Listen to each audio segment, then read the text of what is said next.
Okay, so what if I told you that some of those habits you have, the ones you might think are a little weird, or maybe you've even been teased about them, are actually signs of a super intelligent mind? We're going to dive into what a sharp mind really looks like. And believe me, it is probably not what you think. So, when you hear the word genius, what's the first thing that pops into your head? Is it some scientist in a lab coat? Maybe a chess prodigy? It's a really interesting question, right? Because what we think a genius looks like, well, that usually tells us more about our own stereotypes than about what intelligence actually is. Yeah, for a lot of us, it's that person who can just, solve crazy math problems in their head, or someone who uses those big grammar words that make you reach for a dictionary. You know the type, the classic, kind of intimidating brainiac. But what if that's not the whole story? What if real, genuine intelligence is hiding in plain sight, looking less like a math whiz and more like, well, a collection of weird habits, like talking to yourself, staying up super late, or just overthinking absolutely everything? Okay, so that's what this is all about. We are going to totally pull apart this myth of what smart is supposed to look like. Instead, we'll get into the real and, yeah, sometimes messy blueprint of a sharp mind. And to really get a handle on this, we've got to start by looking inward. The first group of habits we're talking about today, they're all about that amazing, complicated world going on inside your own head. Specifically, we're zoning in on three things. First, talking to yourself. Second, actually enjoying being alone. And third, that tendency to overthink things. And look, these aren't just random quirks. They're all connected, all part of a very, very active inner world.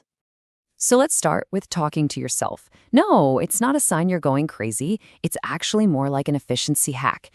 I love this idea that it's like having a meeting with your own mind, right? It's how you sort through your thoughts, process ideas way faster, and honestly, make much better decisions. And what about overthinking? We usually think of it as a bad thing, like some kind of anxiety loop, but it's not. It's actually the sign of a brain that just won't take things at face value.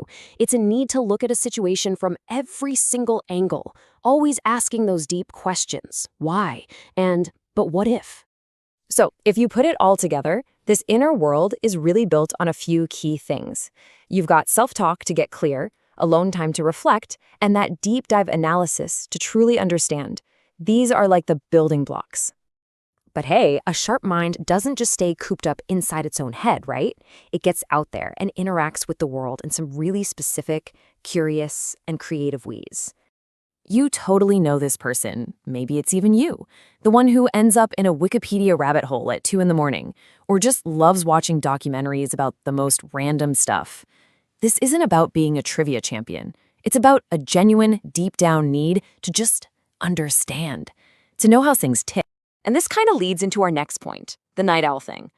For a lot of highly intelligent people, it's not just that they like staying up late. It's that the quiet of the night is like a blank canvas. It's when all the noise and distraction of the day finally fades away and their brain can just work. Okay, this next one might sound a little strange at first, but it is so important. A truly sharp mind often doubts itself. But it's not coming from a place of insecurity. It's from a deep, profound awareness of just how much they don't know yet. It's this incredible intellectual humility. The more you learn, the more you realize how much more there is to learn. And let's talk about that dry, sarcastic sense of humor. Turns out it's more than just being witty. To pull that off, your brain has to be incredibly flexible. It has to process multiple layers of meaning at once and make these lightning-fast connections that, honestly, a lot of people just miss. It's literally quick thinking on display. All right, let's shift gears a little and talk about the emotional side of things. We're diving into the sensory and emotional world of a highly active mind. And this is where thinking and feeling collide, and man, can it get intense. So if you're someone who gets totally drained by loud noises or just chaotic places, listen up. It's not that you're just too sensitive.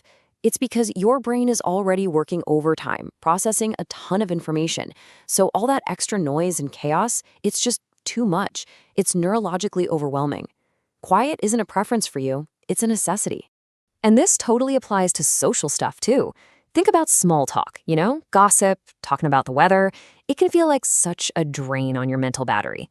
But a real, deep conversation about big ideas, about life, about what's possible, wow, That's not draining at all. That's pure fuel for a sharp mind.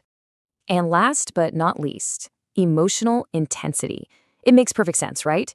When you think deeply about everything and you care deeply about things, you're also going to feel everything deeply. Your emotions and your intellect aren't two separate things. Your brain power actually amplifies your feelings.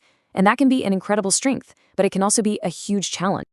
So there you go, 10 habits that, yeah, might look a little weird from the outside, but what they really are signs of a super sharp, super active mind doing its thing. Which brings us to the most important part of all of this. What if we stop looking at these things as weird quirks and started seeing them for what they really are? Powerful strengths. Here's the bottom line. These are not flaws. They are not things you need to fix about yourself. They are the totally natural result of having a brain that is constantly digging deeper, connecting dots, and processing the world on a level that most people just don't. Seriously, just think about that for a second. Your so-called weirdness, it might just be your greatest strength. All those things that maybe made you feel like an outsider, that's the engine. That's what powers your unique way of thinking. So if you've ever felt like you just don't quite fit the mold, maybe this explains it. It was never that there was something wrong with you. It's just that the way your mind is built, your cognitive architecture, is different. And that is absolutely a strength. So I'll leave you with this question to think about. As you look back on everything we just talked about, which of these habits do you see in yourself? And can you start seeing them not as quirks, but as the strengths they really are?